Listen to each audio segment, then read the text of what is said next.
Welcome back, guys. In today's video we will be comparing the CDHPOWER's Flex Fit stainless steel popo pipe with silencer, that's a mouthful, up against the stock pipe exhaust system on a YD100. We'll be running the same trail as we did in the last video, doing a few side-by-side comparisons. In this video we'll mostly be testing the difference between the stock exhaust when it comes to performance, sound quality, and loudness. This is a relatively inexpensive pipe, coming in at $30 with free shipping on Amazon. At least I believe it was free shipping at the time of this video. Now, the quality does reflect the price, but all in all I do believe this is an improvement. It's not an outstanding improvement, it's not a tuned pipe for these motors as we can tell, and it's not going to impress any of the MZ guys, but compared to the stock exhaust system, it is an improvement. Let's get into it.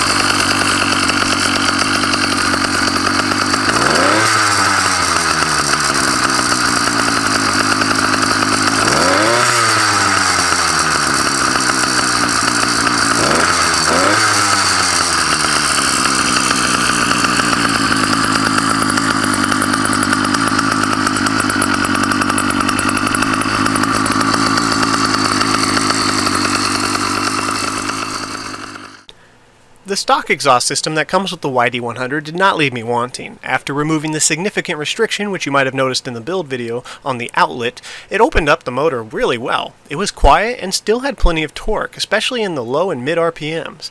However, I'm not doing this upgrade because I really felt like I needed to. This muffler did just fine. I'm doing this upgrade because the price made me want to. Fitting this exhaust system to a relatively tight build as we have here was quite simple. There was only one really tight spot at the header. Also, I noted that the mounting point for this exhaust system was slightly thinner than the stock exhaust, meaning I had to use two washers to get the gasket to seal properly, as the bolts would bottom out before the muffler would be completely solid on the motor.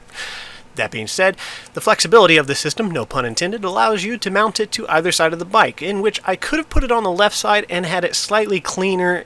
I almost could mount it to the chain tensioner itself, right onto one of the bolts, which would have been really nice. Unfortunately, the position of my chain tensioner just didn't allow for that to be simple. So I decided instead to put it on the right side of the bike and have it come up out the back, which works just fine, doesn't get in the way of anything, and I'm overall happy with it. Unfortunately, I had to use hose clamps in certain situations because I couldn't think of a better way to do it.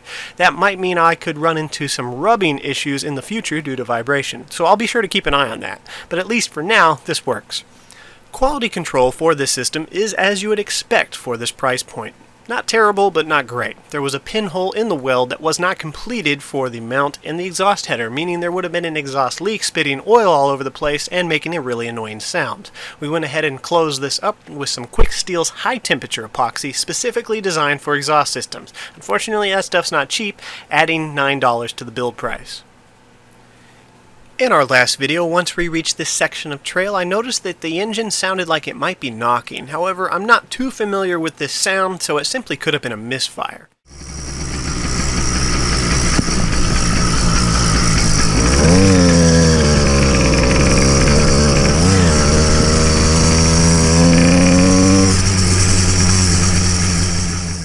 To help combat the heat of this motor, which I've seen a few other viewers in the comments suggest that this motor can get rather hot, I decided to go with a colder spark plug.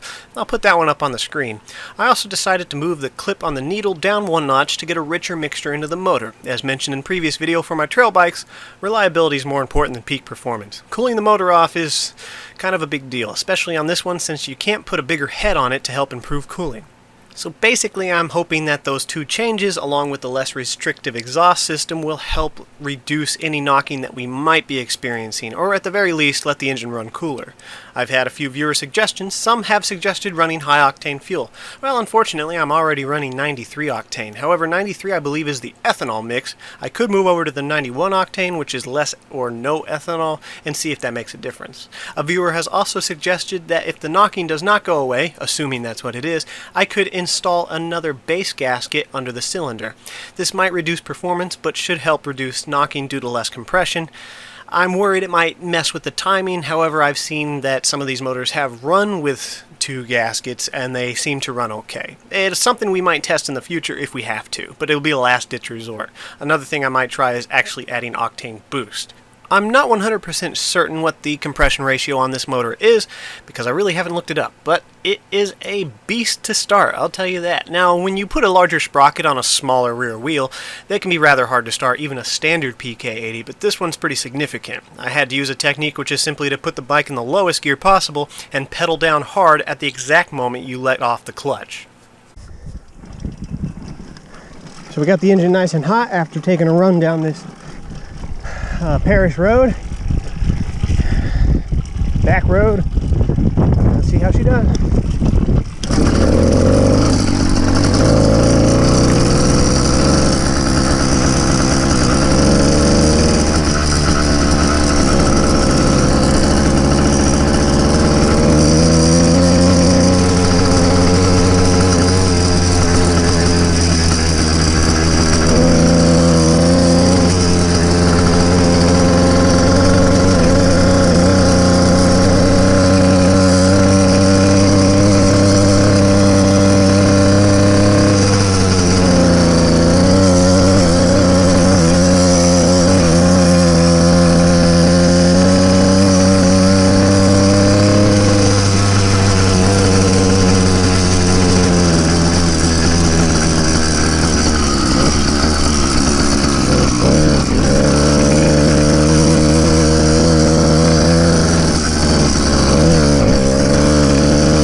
Diagnosing strange engine sounds is obviously important for the future survival of this motor, but since this video is primarily about the exhaust system, we'll cover that in a future video. In short, I have some theories. I think it's probably a misfire that we're hearing, but what do you guys think? Let me know in the comments. Does it sound like a misfire, a knock, or maybe both? When I looked down at the fuel filter, I noticed that the fuel was foamy inside of the filter, which is an advantage of having a fuel filter, as it gives you an idea of what things might be happening inside your float bowl. Possibly, due to all the vibrations and the rough trail, I'm getting foaming of the fuel, which is causing misfires due to inconsistencies in the intake. I don't know. We'll find out. But moving on to the exhaust, here's what I noticed. On the low end, it really opened up. I won't say that the expansion chamber provides any significant advantage to this motor. It might, maybe in really high RPMs, but because this is a trail bike and we're never really in the high RPMs, nor would I want to take this motor to high RPMs due to multiple concerns of its longevity, we spend most of our time in low to mid RPMs. And in that section, it really seems to open up with this exhaust system. I didn't have to pedal a single time after we started the bike, which was really nice. It pulled through pretty much everything. And in the mid RPMs, it felt just about the same as a stock exhaust. So I think the big advantage of this system is simply just less restriction. It starts easier, it idles easier, which was a problem I was having in the past, and it just pulls really well to get you going from a dead stop, which is important on a trail bike. Moving on to the sound, we'll start with the sound level since that's easy. Yeah, it's louder than the stock exhaust. It's quite a bit louder than the stock exhaust. I'm still not comfortable riding this bike through my neighborhood. I think it would upset the neighbors if you made too many test passes, which is unfortunate. You might think you're going to run this on a track or on a trail and you'll be okay. You don't have to worry too much about the sound. But keep in mind, when you're building these bikes and just tweaking little things, you have to do a lot of testing, which usually means you need to run up and down your neighborhood a few times. So the sound level is not really going to complement that. Keep it in mind. But it's nothing like pulling the cap out of the stock exhaust. That was insanely loud. It's nothing like that. Just louder than the stock exhaust, quite a bit. As far as the pitch and tone of the motor goes, I'm not an aficionado of what really sounds good on a two-stroke. It didn't sound weird or gimmicky to me. It had a nice little pop to it, and the tone sounded spot on. So what you guys are hearing in the audio, assuming you have a decent set of speakers or headphones, should be just about right.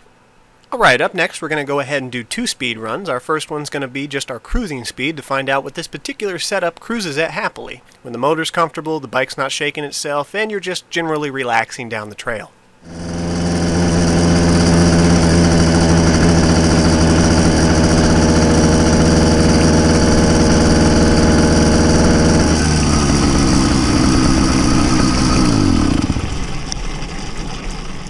Okay, so our cruising speed maxed out at 17 miles an hour. So let's say that this thing cruises happily between 15 and 18 miles an hour. Okay, this is a very slight uphill, but considering how much torque this thing has and what it's designed to do, I think a max speed run on an uphill climb is pretty fair, all things considered. All right, let's see what she can do. Oh, if I can get it started. Come on.